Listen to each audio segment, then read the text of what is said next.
Hey, Savvy Social Workers. Welcome to video 3 of the mini series of the most common diagnoses that you will see on the ASWB exam, which includes their signs and symptoms and the medications that are prescribed for them. This video, we are getting into anxiety, so just the brevity of it. So let's go ahead and jump into it. Generalized anxiety disorder is worry that is excessive and difficult to control. To be diagnosed with generalized anxiety disorder, you usually must have had symptoms on most days of the week for at least 6 months. So here we are with the 6 months time frame we need to pay attention to. Worries can be about things such as school, work, family, or health. These feelings usually cause problems in different areas of your life, such as work, school, or relationships. So as the image shows, these are some of the basic signs of anxiety disorder: fatigue, excessive worry, restlessness, irritability, difficulty sleeping, increased muscle aches and soreness is another good one, and impaired concentration. Remember that we are having these symptoms for most of the week for at least 6 months before we can officially give a diagnosis of generalized anxiety disorder.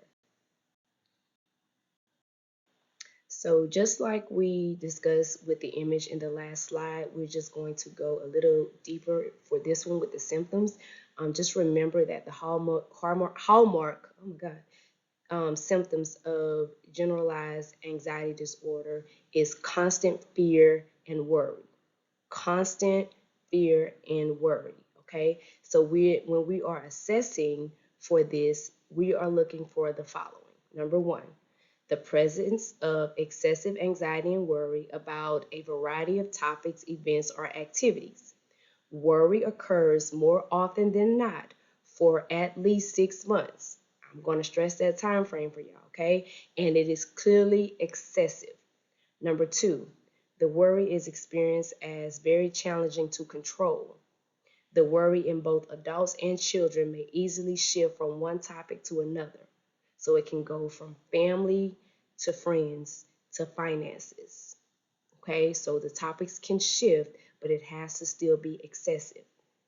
And number three, the anxiety and worry are accompanied by at least 3 of the following physical or cognitive symptoms. In children, only one of these symptoms is necessary. Okay, so the symptoms I'm getting ready to discuss, we need to have at least 3 in adults and at least 1 in children. So these symptoms are edginess or restlessness, tiring easily or being more fatigued than usual, impaired concentration or feeling as though the mind goes blank, irritability, increased muscle aches or soreness, difficulty sleeping due to trouble falling asleep or staying asleep, restlessness at night, or just having unsatisfying sleep. So out of that list, remember that adults need to have at least 3 going on and children need to have at least 1 going on for at least 6 months, majority of the week for at least 6 months for us to classify this as generalized anxiety disorder. People with generalized anxiety disorder can also have some or all of the following symptoms: feeling restless or on edge, like I said, very quick to experience fatigue, concentration problems, and let me stress that irritability is a big one, especially with people who are suffering from anxiety, that muscle tension and the sleep problems. Those are like so common. So I wanted to make sure that you understand from that list, these are the most common. Now, the type of medications that are prescribed for anxiety or anxiolytics or anti-anxiety medications. So the most common is the benzodiazepines, and here is the list of the most common.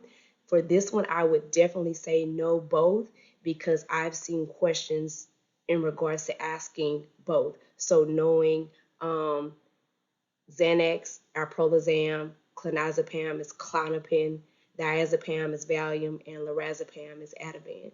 These are some that I would definitely say that you would need to know or you would want to know both the generic and the brand name because I've seen it asked both ways. Now, what it seems like most common are is they're just asking you, Xanax, Klonopin, Valium, or Ativan, but I have seen it asked the other way around as well. So just kind of know both of them. I know for this one, I use the mnemonic KVAX just to remember because I know that I've seen it both ways. So I do the KVAX just to remember. I used to do like the PAMs, but as you can see, the first one is not a PAM, it's a LAM. I usually say something like PAM is always anxious, like to help me remember that this is prescribed for anxiety. But then we have, LAM as well. So I don't know if you want to say LAM and PAM is always anxious to remember, or you can do the KVAX mnemonic, whatever that is. I am stressing that you know both names for these in particular. There are other different types of anxiety disorders, which I would, suggest that you kind of go look up, like panic disorder, specific phobia, agoraphobia. All those are classified under anxiety disorders. I actually have another video um, on the different diagnoses or whatever that you can check out where it goes more into detail. But again, for this series, I wanted to just be brief and give you, the brief diagnoses and about them. So I'm not going to go all into panic disorder and, agoraphobia and all of those things. But those are definitely things that you need to review because I have seen practice questions with questioning about panic disorder, knowing the frequency and duration or, what constitutes a panic attack from actually being diagnosed from a panic disorder. So definitely go and review that. Of course, knowing what agoraphobia is, those are things that just to make sure that you review under the anxiety disorders. Now, when we are treating anxiety disorders, one of the most common types of treatment when working with these clients is CBT. So we help them to learn to manage their anxious thoughts, learn coping skills to manage the anxiety, and to confront and face their fears. Those are the main things that we're doing when we're utilizing CBT, which is the most common type of treatment for anxiety, for the anxiety disorders. So that concludes this video on generalized anxiety disorder. Please remember what I said to go back and review some of the other anxiety disorders that are not as common, but you can see on the exam. If you have any questions or comments, you can leave them below. If you're interested in any other additional ASWB exam preparatory materials, you can visit my website where we do offer mock exams, practice questions, study guides, an online prep course. I mean, you name it, we have it. So you can feel free. There's also free resources on the website as well.